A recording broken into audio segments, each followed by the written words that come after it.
要打仗了，长官给士兵发的不是枪，而是伏特加。可这并不是给他们喝的，因为这酒就是他们的武器。苏军的28名战士就是用它吓退了德军的坦克部队。你肯定觉得这很扯，但电影确实由真实故事改编。1941年，德军闪击莫斯科，苏军不惜代价进行阻击，可他们只有3个团的兵力，就连装备也都极其简陋，有的只是满腔的热血。他们的士兵还普遍使用着改装的集束手榴弹和装满伏特加的燃烧瓶，这对于相差数倍的敌人来说，简直是以卵击石。可即便是这样，也绝不能让敌人踏前一步，因为在身后距此40公里，就是他们祖国的心脏莫斯科。敌人一旦越过封锁线，那后果无疑是灾难性的。长官紧急动员了所有士兵，国家存亡之际，他们没有退路。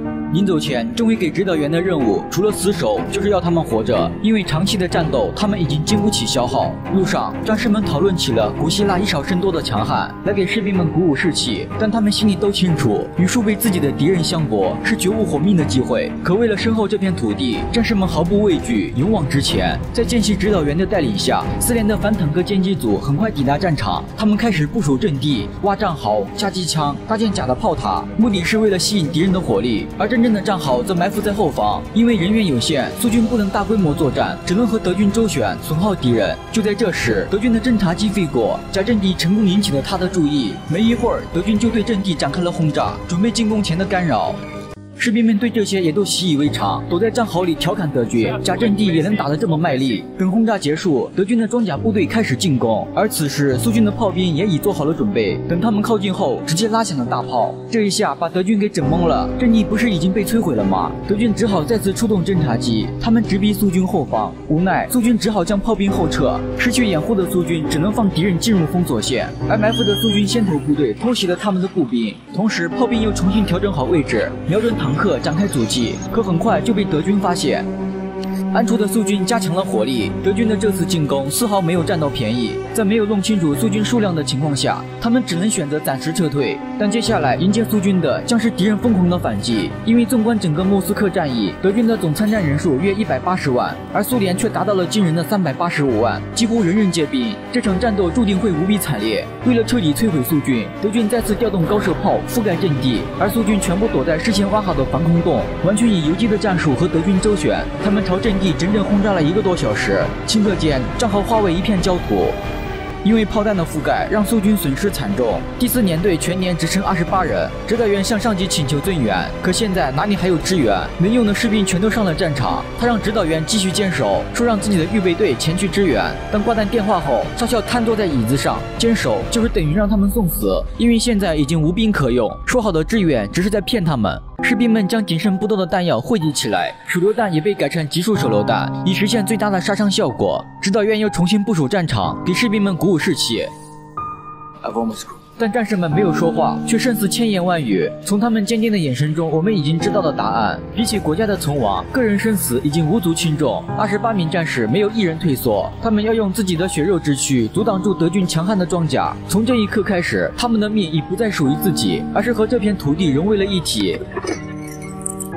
很快，德军开始了新一轮进攻，苏军却没有贸然阻击，而是埋伏起来，让敌人以为他们全部阵亡。因为在枪缺弹少的情况下，只有这样才有可能战胜敌人。他们等德军慢慢靠近，随着一颗炮弹发射，战斗再次打响。苏军在几轮轰炸的摧残下，竟还有如此强的反抗能力，这给德军制造了不少压力。两侧的机枪手也随即开火，切断尾随其后的步兵。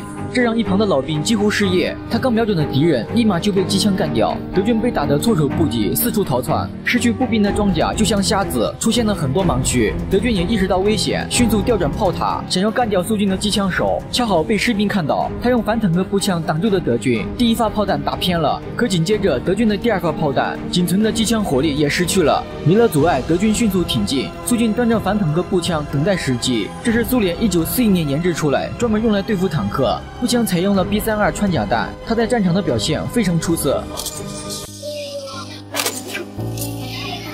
投弹手也埋伏在战壕，他们利用震动滚落的泥土来判断坦克距离他们的位置。眼看德军逼近战壕，战士们先是解决掉步兵，紧接着投弹手直接扔出集束手榴弹。在苏军顽强的抵抗下，坦克还没越过战壕就已经被摧毁。为了给他们沉痛的一击，士兵直接将伏特加扔了过去。在幽闭的空间内，德军被赶到外面，然后直接枪杀。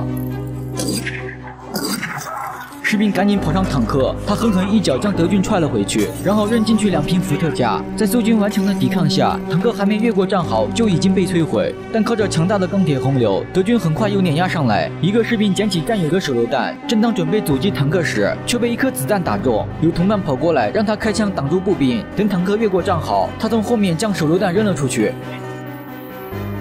因为中枪，士兵已经没了意识，但他始终没有放下武器，在生命的最后一刻，依然在朝敌人扣动扳机，直到子弹打光。一个士兵刚点燃了伏特加，却被打成筛子，他忍着最后一口气，也要拉上一个垫背的，临死前还是精准的扔向坦克。而德军还在拼命想要越过战壕，可苏军的战士们不会答应，他捡起手榴弹就冲了过去。不幸的是，一颗炮弹就在他身边爆炸，但是坦克没有打算放过他，直接碾压战壕，左右扭动泥土，将其活活掩埋。战友见状，赶紧朝坦克射击，就在坦克已经瞄准他时，同伴奋力从泥土中爬出来，用最后一丝力气扔出了手榴弹。连续的激战，活着的士兵已经所剩无几，却还在与德军厮杀，而后方的炮兵也只剩最后一人。他瞄准一辆坦克，大喊着装填弹药，却没有反应。但回头，装弹手已经阵亡，但他依旧保持着生前战斗时的姿态，没有时间悲伤。他赶紧从士兵手里接过炮弹，迅速推入炮管，可还是晚了一步。尽管没有一个人怕死，但也架不住已经弹尽粮绝，就连士兵也只剩6人。一名战士愤怒地捡起地上的石头就扔了出去，没想到把德军给吓坏了，他们全都卧倒趴在地上。苏军的殊死抵抗让这帮骄纵的德军为之胆寒，可现在毕竟是没了弹药，怎么办？只能拼刺刀了。士兵捡起斧子，拿起工兵铲，哪怕战至最后一兵一卒，也要给敌人沉痛的一击。眼见苏军没了动静，敌人开始大举进攻，而士兵的脸上写满了恐惧。面对生死，谁又能不害怕呢？就在准备最后一次冲锋时，后方的机枪响起，德军成片的倒下。原来是苏醒的指导员。这一下德军彻底慌了，打了这么久，他们已经摸不清苏军的兵力，德军再也不敢贸然进攻。指挥官下令全军撤退，抵抗了整整4个多小时，这场战斗终于结束。可他们没有想到的是，此时的苏军仅仅只有6人，在没有武器和支援的加持下，他们打退了敌人2次进攻，整支部队几乎全军覆没，却依然坚守着阵地，没让敌人前进一步。因为他们的慷慨赴死，成功切断了德军进攻的路线，为莫斯科的胜利奠定了基础。而整个莫斯科战役也以苏联红军的胜利而告终，同时也宣告了希特勒闪电战不败神话的破灭。面对列强，从来就没有什么岁月静好，有的只是老一辈的负重前行。他们抛洒热血，以保山河无恙。我死国生，我死犹荣。踏足这片满是硝烟的土地，看着落日余晖，他们迎接着下一场战斗，渐渐化身为一座不朽的丰碑。